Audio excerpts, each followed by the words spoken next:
مولانا ابوالکلام آزاد رحمۃ اللہ علیہ کا میں مضمون پڑھ رہا تھا تو انہوں نے فرمایا، انہوں نے لکھا وہ خطابت اور قلم کے تو بادشاہ تھے، واقعی وہ ابوالکلام تھے۔ انہوں نے لکھا کہ اللہ نے چھری کے لیے چلنا طے کیا ہوا تھا، اللہ نے چھری کے لیے چلنا طے کیا ہوا تھا۔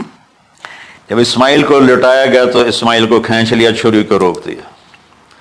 جب میرے نبی کے والد حضرت عبد المطلب جب زمزم کا کنواں کھود رہے تھے تو باپ بیٹا تھے، حارث اور عبد المطلب، تو تھک کر کے ایک دن کہنے لگے یا اللہ اگر تو مجھے 10 بیٹے دے گا نا تو میں ایک تیرے نام پہ قربان کروں گا۔ اللہ نے 15 دے دیے۔ جو سارے جوان ہو گئے تو ان کو اکٹھا کیا، بچوں میں نے تو منت مانی تھی۔ تو انہوں نے کہا ابا جان آپ جس پہ ہاتھ رکھیں گے ہم تیار ہیں، کیا اطاعت ہے۔ تو کہنے لگے نہیں میں قرعہ ڈالوں گا، جو اس زمانے کا طریقہ تھا وہ تیروں کے ساتھ۔ تو حضرت عبداللہ کا قرعہ نکل آیا، حضرت عبداللہ سب سے زیادہ محبوب۔ تو انہوں نے ہاتھ پکڑا، چھرا اٹھایا۔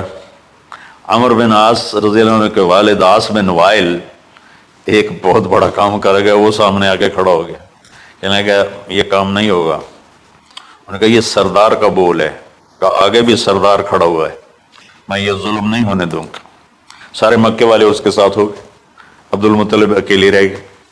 انہوں نے کہا وہ جو ہے نا قطبہ کاہنہ نجران میں، وہ جو فیصلہ کرے گی یا عثفان میں وہ مانوں گا۔ کہا چلو۔ تو عثفان یا نجران گئے قریش مکہ کے سردار۔ تو اس کاہنہ عورت، جیسے آج اس زمانے کی جج ہوتی تھی، مرد بھی عورت میں، اس نے کہا کہ تم لوگ قتل کا معاوضہ کیا لیتے ہو؟ کہ 10 اونٹ۔ کہ اچھا ایسا کرو، ایک تیر پہ لکھو عبداللہ اور ایک پہ لکھو 10 اونٹ اور قرعہ ڈالو۔ اگر اونٹوں کا قرعہ نکل آئے تو جتنے اونٹ لکھے ہیں وہ ذبح کر کے عبداللہ کو چھوڑ دو، اور اگر عبداللہ کا نام نکلے تو ہر دفعہ 10 اونٹ بڑھا دو۔ تو وہ سارے بڑے خوش ہو گئے۔ تو عبد المطلب نے احتیاطاً 100 اونٹ پہلے کھڑے کر لیے صفا کے ساتھ، اور حرم شریف میں اکٹھے ہو گئے، اور وہ جو تیروں سے کرتے تھے تو الانصاب غالباً اس کو کہتے ہیں، ایسا ہی نا؟ ہاں۔ تو وہ 10 اونٹ عبداللہ، اس نے جو کوڑا اندازے میں والے جو پھینکا تو نکلا عبداللہ۔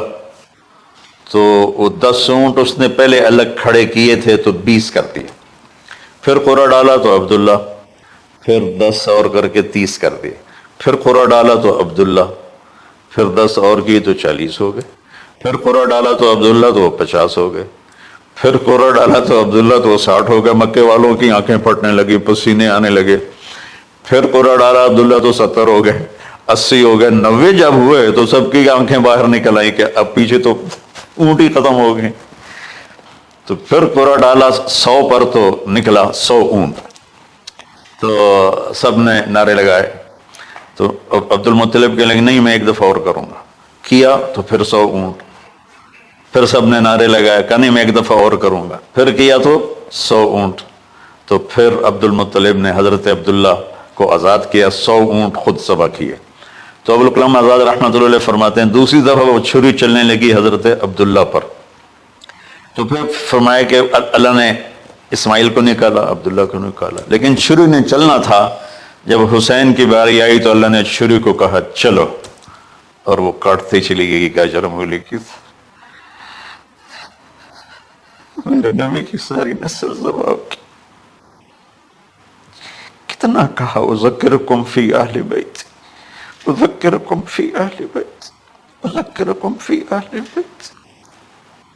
صرف 60 سال بعد امت نے نواسے سمیت 72 انسان ذبح کر دیے کہ جنازے بھی نہ پڑھنے تھے۔ اقبال نے کہا تھا نا قتل حسین اصل میں مرگ یزید ہے، اسلام زندہ ہوتا ہے ہر کربلا کے بعد۔ اللہ سے محبت کرو، اللہ کے نبی سے محبت کرو، اللہ کے نبی کے گھرانے سے محبت کرو، اللہ کے نبی کے صحابہ سے محبت کرو، اللہ کے نیک بندوں سے